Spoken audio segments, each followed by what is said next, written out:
C'est bon? Il marche, il marche? Alors, ah, comment c'est temps? Mon fils. Gilou Berada. Donc ça veut dire que le lien de Rosh Hashanah, c'est la réjouissance avec la peur. Alors vous voyez, ces deux choses, ils sont très difficiles parce que c'est une chose et son contraire, c'est deux choses compliquées. Soit on est Berada le jour de Rosh Hashanah, et c'est pas ce que Hachem il veut. Soit on est Bessimcha, et c'est pas non plus ce que Hachem il veut. Hachem il veut les deux, il veut qu'il y ait les deux. On va essayer d'expliquer comment ces deux choses marchent ensemble, marchent pendant le même jour. David Ameler, il essaie d'expliquer avec une phrase qui dit dans les Teilim, il dit David Ameler, je me réjouis dans ma Torah comme l'homme qui a trouvé un trésor, comme l'homme qui a gagné de l'argent, qui a gagné un loto. A priori, si nous on n'avait pas ce Teilim de David Ameler, et nous maintenant on vient de poser la question, on te dit, essaie de me dire qu'est-ce qu'il y a de réjouissant dans la Torah. Et tu vas me dire, la réjouissance de la Torah, c'est comme l'argent. C'est comme l'argent. Je serais déçu par ta réponse. Pourquoi? Parce que dire quoi? C'est tout ce que tu as trouvé. Ça veut dire que l'argent, elle donne autant de plaisir que la Torah? C'est ça la réjouissance de la Torah? Alors ça veut dire que si un bonhomme, il a trouvé maintenant beaucoup d'argent, il n'a pas besoin de la Torah. Parce qu'il a le sipou que l'argent lui donne. Donc c'est comme ça. Comment David Amer peut dire ça? Ça nous rit. Pour comprendre ce qu'il dit, le Gaon de Vina, il ramène qu'en fait, il faut comprendre d'abord pourquoi l'argent réjouit. Pourquoi l'argent me fait réjouir? Pourquoi ça me donne de la simcha d'avoir de l'argent? Et tout le monde, c'est comme ça. Tout le monde veut de l'argent. N'importe quel bonhomme. Il n'y a que les fous qui ne veulent pas d'argent. Mais un homme normal, il veut de l'argent. Il ne peut pas dire maintenant, non, moi je n'ai pas besoin d'argent. Il est fatigué celui-là. Un homme normal, équilibré, veut de l'argent. Et l'argent, c'est important dans la vie. Maintenant, tu vas me demander, mais pourquoi ça donne autant de joie, l'argent? La réponse, elle est simple, Rabotai. La réponse, elle est pourquoi? Parce que l'argent te donne des corottes. Elle te donne du pouvoir. Et l'homme aime le pouvoir. Un homme aime avoir du pouvoir. Et comme l'argent, c'est un moyen qui me donne des pouvoirs, parce qu'avec l'argent, je peux faire plein de choses. Avec l'argent, je peux faire des routes sur la mer. Je peux monter dans l'espace. Je peux dominer. Je peux créer des entreprises. Je peux avoir des employés. Je peux avoir Je suis un patron, quoi. Je suis un patron. Ça me donne des pouvoirs. Et le fait que l'argent me donne des pouvoirs, c'est ça qui fait que j'aime l'argent. Donc, ça veut dire comme ça. On n'aime pas l'argent à cause de l'argent lui-même. C'est pas l'argent lui-même qu'on aime. L'argent, bon, stam, c'est stam. Mais ce qu'il y a que j'aime dans l'argent, c'est le pouvoir que ça me donne. C'est-à-dire quoi? Nafkamina, c'est comme ça. Si moi, maintenant, Inachinami, j'avais un autre moyen qui me donne des pouvoirs, comme l'argent, ben, j'aimerais cette chose-là aussi. Parce que moi, c'est pas l'argent Be'etzem que j'aime. C'est le pouvoir que ça me donne grâce au fait que j'ai de l'argent. Ce qui sort comme chidouche de ça, c'est quoi?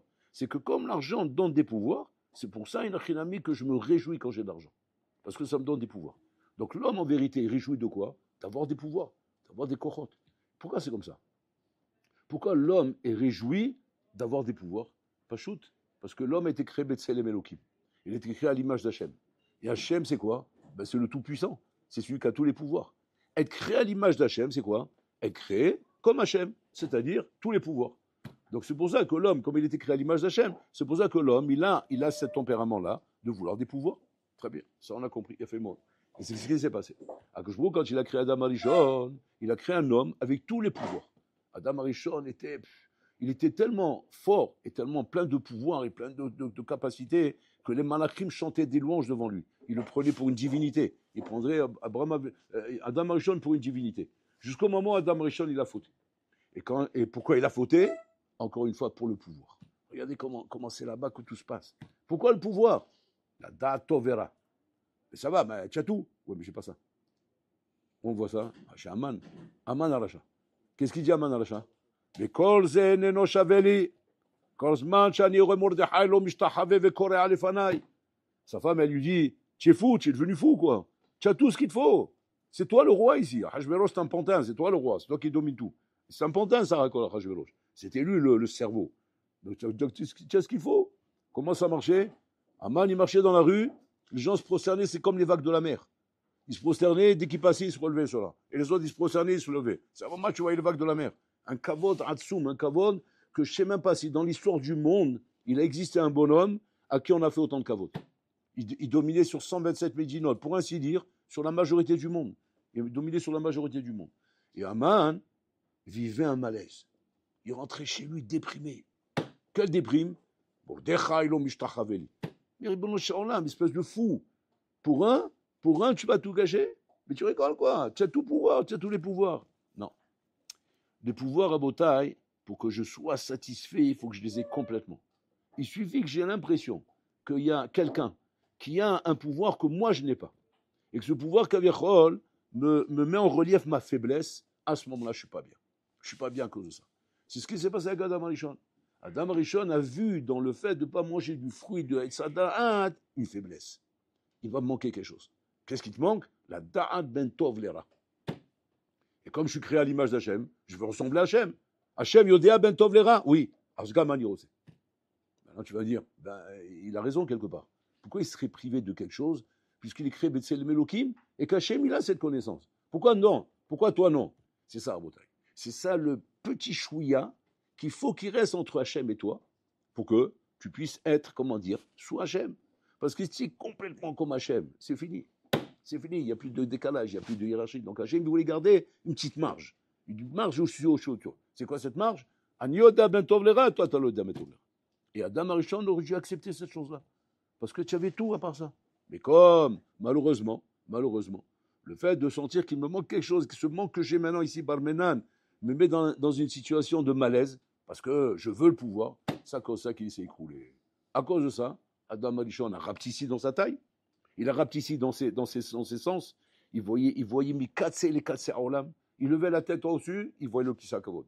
Il regardait en bas, il voyait le Théom Rabbah. Il regardait en avant, il voyait tout le temps, à travers le temps, voyage dans le temps, comme le Jules Verne. Il voyait tout ce qui se passait dans le temps. Il a vu notre époque à nous, il a tout vu. Tout ça, il a perdu.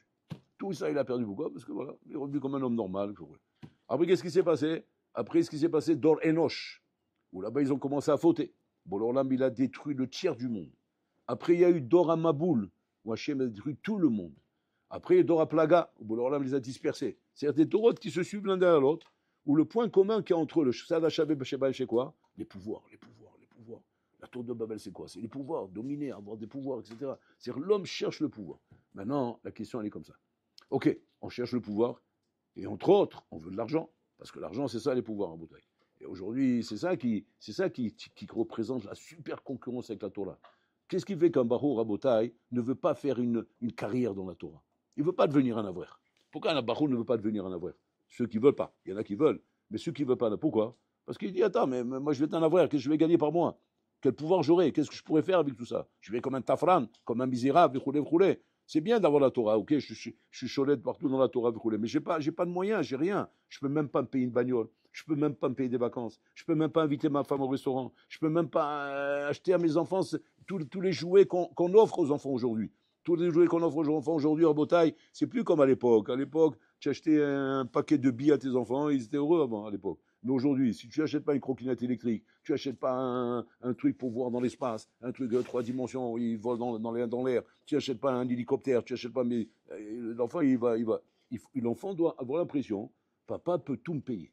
Maintenant, il y a des choses qui ne me payent pas parce que ce n'est pas encore le moment, mais il peut tout me payer. Et l'homme rêve de ça.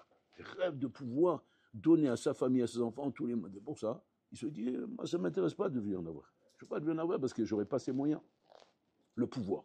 Et David Améler, il nous surprend, parce que David Améler, on s'attendait à ce qu'il va nous dire, ça nochi bimratecha, je me réjouis dans ta Torah comme, il va me dire quelque chose de puissant, comme, je ne sais pas quoi, comme l'argent. Waouh, il m'a tout gâché. C'est quoi comme l'argent? Il recommence lui aussi. C'est quoi? Ça veut dire que l'argent, c'est lui comment dire, le point de repère. C'est à ça qu'on compare quand on parle de bonheur. Bon, cher Olam, comment c'est possible une chose pareille? Parce qu'en fait, comme on a dit, l'argent représente les pouvoirs. Mais alors, regardez bien. À Rosh Hashanah, Hachem veut te démontrer que ces pouvoirs, tu les as en étant avec moi. Tu as plus de pouvoir qu'avec l'argent en étant avec moi. C'est ça qu'il veut montrer à Akash Baruch Hu. Il veut montrer à Adam Rishon, à l'homme le jour de Rosh Hashanah. Et maintenant, regardez comment ça se passe. À Rosh Hashanah, Akash Baruch Hu met deux choses ensemble, qui sont deux choses contradictoires.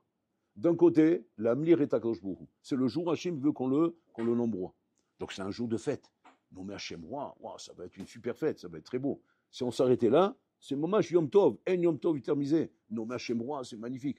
Et de l'autre côté, Yom Adin. Bon, cher Olam, pourquoi, bon, Olam, tu fais le Yom Adin, le jour de Rosh Hashanah où on te nomme roi? Au contraire, tu gâches la fête comme ça. On est là pour te nommer roi. On est là pour dire vive le roi. On est là pour se réjouir avec toi, pour boire les chaïm avec toi. Et ce jour-là, tu n'as rien trouvé d'autre de dire ce jour-là, je vais te juger. C'est quoi le Inyan en bouteille? Regardez comment ça marche. Ça marche comme ça. En vérité, Bolam, il veut te montrer, par le jour du jugement, et en même temps te nommer Hachem roi, te montrer en vérité les pouvoirs que tu as. Les pouvoirs que tu as en étant avec moi. Et qu'en étant avec moi, tu as des pouvoirs encore plus que d'avoir de l'argent. Plus que d'avoir de l'argent. Parce que si maintenant tes pouvoirs sont grâce à l'argent, alors bataille que l'argent représente un pouvoir, mais un pouvoir qui est limité. Alors que moi, quand je suis attaché avec Hachem, c'est illimité. Comme dit le Chovot Halevavot. Chovot Halevavot, il dit comme ça. Ça dit que chez Kachour, les Bola Olam, il est plus riche que le plus grand des milliardaires de la Terre. Il dit pourquoi? Il dit parce que le milliardaire de la Terre, c'est vrai qu'il a beaucoup d'argent, mais il est limité à un moment donné à ce qu'il a comme argent. Il dit le Sadiq qui est attaché avec Hachem, il dit les grains de sable de la mer, il peut les transformer en or, chaque grain en or. Pourquoi? Parce qu'il a Hachem. Donc c'est-à-dire qu'il a la force de la création avec lui. Sadiq Gozer, Hachem et Kayem. C'est le tchèque pour l'Olam. C'est ça le problème. Le problème, c'est quoi? C'est qu'on ne peut pas s'imaginer autrement qu'avec l'argent, d'être dans le bonheur dans ce monde si on n'est pas attaché avec Hachem. C'est pas où que si tu n'es pas attaché avec Hachem, tu n'auras pas le choix que de vouloir de l'argent pour être heureux. Pourquoi? Parce que tu n'auras pas d'autres moyens pour sentir des korotes. Les korotes, tu les as forcément qu'avec l'argent. Mais quand tu es attaché avec Hachem, alors il y en a qui n'aiment. C'est ça là-bas. Maintenant, qu'est-ce qu'il fait Akadosh Baruch Hu? Il fait le jour de Rosh Hashanah le jugement. Où là, maintenant, il va mettre une balance. Une balance où il y en a qui n'aiment. Tu risques maintenant de perdre tes moyens. Quels moyens? Les moyens que toi, tu veux avoir dans la vie. C'est le moyen de l'argent, les nianim, la force, la puissance, voler. Bon, alors là, il dit, c'est moi qui décide ça. C'est moi qui décide si tu auras de l'argent ou tu n'auras pas d'argent. C'est moi qui décide de ça. Donc le bonhomme, il a peur de ça. Il a peur de ça parce qu'il voit qu'on va juger les moyens qu'on va te donner. On va juger les moyens qu'on va te donner. Le bonhomme, il a très peur. Parce que ça veut dire quoi? Ça veut dire que je risque d'avoir une année de galère, une année de chez Mishmor, où je n'aurai pas les moyens, je n'aurai pas la parnassa comme il faut rouler. Et ça me fait très peur. Ben, d'un autre côté, on te dit quoi? Réjouis-toi. Réjouis-toi de quoi? Réjouis-toi que tu peux maintenant devenir l'ami d'Hachem, l'ami d'Akadosh Baruch Hu. Tu dis, mais si je deviens son ami, qu'est-ce qui se passe avec l'argent? Ça n'a plus rien à voir. Si tu es son ami, c'est plus la même chose. Comme on avait expliqué hier. Il y a le Mishpat, c'est-à-dire Malchut, et il y a Abba, il y a le papa. Regardez le machal quand on l'amène. Magidouna, il amène un machal. Machal et Madavardoui. Il amène le machal d'un PDG d'une grosse entreprise et que là-bas, il a plein d'employés. Et un jour, ce PDG-là, il sort de sa voiture pour aller rejoindre ses bureaux et là, allez-nous, il y a une voiture mamache qui est en train d'arriver et qui va le faucher, qui va barmena l'écraser, le tuer. Il y avait un bonhomme là-bas, il a vu ça, qu'est-ce qu'il a fait? Il a couru sur la route, il a poussé en avant, il a pu passer, la voiture, il a pu lui sauver la vie. Le bonhomme, il s'est retourné. Qu'est-ce qu'il a vu? Il a vu que le bonhomme qui lui a sauvé la vie, c'est son employé. C'est un bonhomme qui travaille dans sa boîte. Il a dit, tu m'as sauvé la vie. J'ai vu que j'allais mourir, je me suis écrasé là maintenant. À partir d'aujourd'hui, tu m'appelles plus directeur ou patron. Tu m'appelles Abraham. C'est mon prénom. Et tout ce que tu as besoin, tu viens me voir. Le bonhomme, il a retenu. Donc, il travaille dans l'entreprise, etc. Elle arrive la fin du mois, on doit recevoir la paye. Il va au bureau. Maintenant, il va au bureau, la secrétaire, bien sûr, elle le jette. Elle dit, vous avez pris rendez-vous? On ne rentre pas comme ça chez le patron. Il dit, non, c'est pas le patron que je veux voir. Elle dit, qui vous voulez voir ici? Je veux voir Abraham. Elle dit, vous êtes Rouspan, vous. Mais Abraham, c'est son prénom. Ben oui, Abraham, mon copain, c'est Abraham, mon copain. Elle dit, oulala, ça ne va pas se passer comme ça. Hein. Je vais me mettre au courant. Alors là, Habibi, vous êtes renvoyé tout de suite. Elle est rentrée. Elle dit, il y a un bonhomme là, il vous appelle, il dit qu'il vous connaît, il dit que vous êtes son copain. Il vous appelle Abraham. Alors bon, il veut savoir ce qui se passe, il sort dehors. Viens, mon ami, il le prend dans ses bras, il l'embrasse. La secrétaire, elle tombe dans les pommes. Elle dit que c'est bon, cher Roland, mais comment il est devenu son copain celui-là? Et le massé, il le reçoit. Et à chaque fois, il rentrait chez le patron, et ce qu'il voulait lui donner. Maintenant, la secrétaire se pose la question, elle se dit, mais c'est quoi son truc à lui? Comment il lui donne ce qu'il veut? Pas shoot, c'est son ami. Il est devenu son ami intime. Et il lui donne ce qu'il a envie. Ce qu'il a envie, pourquoi? Parce qu'il est lié avec lui, cachot avec lui. C'est ça, Rabotai. On a deux façons d'être lié avec Akadosh Baruch Hu. Soit on est lié à Akadosh Baruch Hu, Rabotai, avec les lois de la Torah, avec les mishpatim et les hukim, qui sont les mitzvot, Rabotai. Mais ou les maaseh, on n'est pas l'ami intime d'Hachem. Simplement, on est mitzouvé, on est ordonné, on est chayav, on est obligé. Alors on fait nos obligations, Rabotai, parce qu'on a peur qu'Hachem, Balmenan, va nous mettre des tartes, il va nous punir, il va nous faire ça. C'est une relation, Rabotai, c'est une relation de ra'ada, de peur, une relation de pahad. Cette relation de pahad, elle peut pas t'amener à aimer la Torah, à aimer les mitzvot. Tu peux pas aimer la Torah et les mitzvot de cette manière. Même si le bonhomme, Rabotai, il étudie comme il faut, il travaille comme il faut. Il y a des gens comme ça, ils ont été éduqués depuis petit, ils étudient comme il faut, mais c'est une relation de parade, ce n'est pas une relation d'amour que tu as avec Hachem. Cette relation que tu n'as pas avec Hachem, Kavichol, ne pourra pas te débarrasser de l'amour de l'argent, de l'amour des pouvoirs. Pourquoi? Parce que tu veux ou que tu veux pas, sans argent, tu peux rien faire. Donc tu seras constamment en train de chercher à aborder. Comment on arrive à la madriga, Rabotai, de David Amelech? Sa sanochi bimratecha kemose shalal rab. Je suis heureux avec toi, comme l'argent. Je n'ai pas besoin d'argent, Bichlal. On parle de David Amelech, Habibi. David Amelech, il avait tout l'argent du monde. Tu ne vas pas dire que c'est un avraire qui parle. Bon, il n'a pas le choix, mais il est obligé de dire qu'il est heureux. Parce que, de toute façon, même s'il veut, il n'en a pas. Ouais. David Amelech, il a tout l'argent du monde. Et il te dit, Bichlal, l'argent ne me bouge pas parce que je sais que je suis ton ami, Hachem. Du moment où j'ai acquis ton amitié, Hachem, j'ai acquis ta proximité, ça y est, j'ai tout dans ma vie. Comment on acquiert la proximité d'Hachem? Comment on acquiert l'amitié d'Hachem? Jour de Rosh Hashanah. Un jour dans l'année. Un jour dans l'année, bon, alors là, il fait ce qu'on appelle porte ouverte. Porte ouverte, c'est que, ouais, il dit, voilà, un jour dans l'année, je te donne l'opportunité de devenir mon ami. Ah bon? Qu'est-ce qu'il y a à faire pour ça? L'amir est à Kadoshbourg. C'est-à-dire être content que Hachem est devenu le roi. Être content que Hachem Mohamed, on dit que le grand devina, après le 4 chauffard, quand la tefila a été terminée, on dit, il se mettait au milieu du Beth Midrash, il se mettait à danser comme Pourim. Comme à Pourim, il dansait. Et les gens, ils le regardaient, ils disaient, mais quoi, il a oublié que c'est Rosh Hashanah ou quoi? Comment? Il n'a pas peur? Il a oublié ce qu'est Rosh Hashanah? Alors, il ne comprenait pas. Alors, les gens, ils venaient lui demander, il dit, mais il ne faut pas avoir peur le jour de Rosh Hashanah. Il dit, ça y est, la peur, elle est passée maintenant. J'avais peur jusque-là. J'avais peur jusqu'au chauffard, jusqu'à la fin de la tefila. Maintenant, ça y est. Maintenant, je sais que je suis l'ami d'Akadosh Baruch Hu. Ani karov elav. Ou evoti. Je sais qu'il m'aime et je sais que je l'aime. À partir de là, c'est fini. Maintenant, c'est plus pareil. Je fais les mitzvot, je fais la Torah, mais je les fais avec amour. Avec amour parce que on s'aime tous les deux. Mais tant que Nachinam, je n'étais pas arrivé à cette malchut d'Hachem, tant que je n'étais pas arrivé à cette madriga, alors maintenant que je faisais la Torah et les mitzvot, mais je le faisais avec crainte, avec peur, avec la peur que si j'ai pas ça, j'aurai pas la parnassa, si j'ai pas ça, je vais tomber malade, si j'ai pas ça, je vais pas réussir ici, si j'ai pas ça, c'est constamment l'épée des Moukles sur le dos. Alors Borolam, il a de la peine de ça. Borolam, il dit, je comprends pas. J'ai des gens qui se sacrifient pour moi. Borolam, il veut pas des gens qui se sacrifient pour lui. Hachim, il veut des gens qui aiment sa Torah, qui kiffent sa Torah, qui aiment ses mitzvot, qui aiment ce qu'on est en train de faire. Pas que je te vois comme ça, comme un bonhomme constipé qui est en train de se forcer à faire la Torah et les mitzvot, et tu es persuadé que tu fais bien en faisant ça, parce que tu te mets à fond dans ta Torah et tes mitzvot. Mais voilà, on m'a dit, tu sais, tu fais de la peine. Comme c'est marqué. Il y en a deux pour qui Hachem pleure tous les jours. Pour celui qui ne peut pas étudier et qui l'étudie. Et pour celui qui peut étudier et qui n'étudie pas.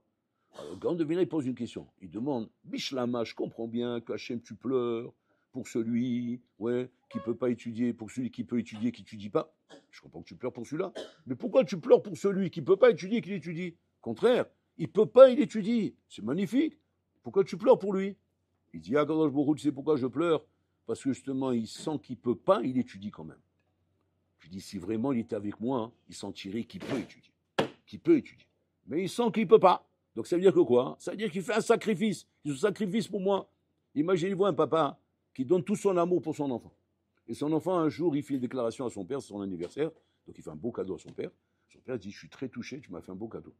Mais il vient voir son papa et il dit, tu sais papa, je t'aime, mais combien je me sacrifie comme ça?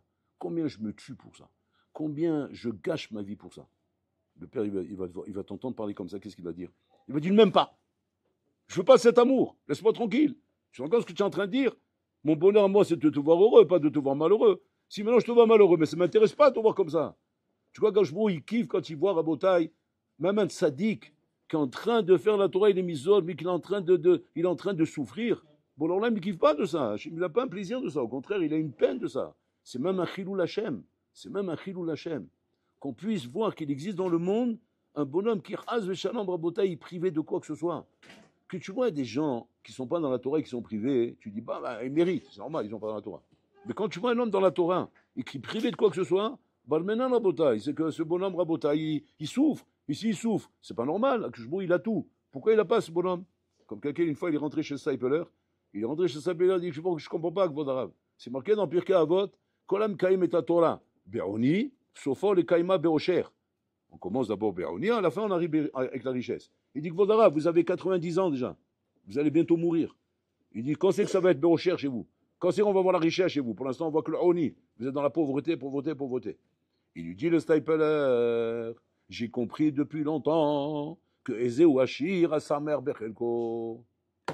J'ai pas la même définition que toi, mon coco. Toi, tu es encore au stade où ta richesse, c'est ton argent. C'est l'argent que tu as de côté à la banque. Mais combien de soucis ça te donne ça?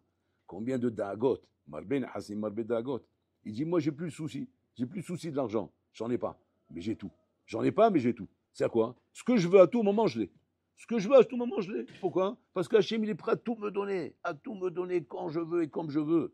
Seulement quoi? J'ai plus besoin de tout ça. Pourquoi? Parce que je suis avec toi, Hachem. Une fois que je suis avec toi, Hachem, comme il dit David Ameler, Gam ki eler begetzal mavet, lo yirara. Même si je vais avec toi dans le chemin de la mort, je me promène avec toi dans le chemin d'un endroit où normalement tout le monde a peur.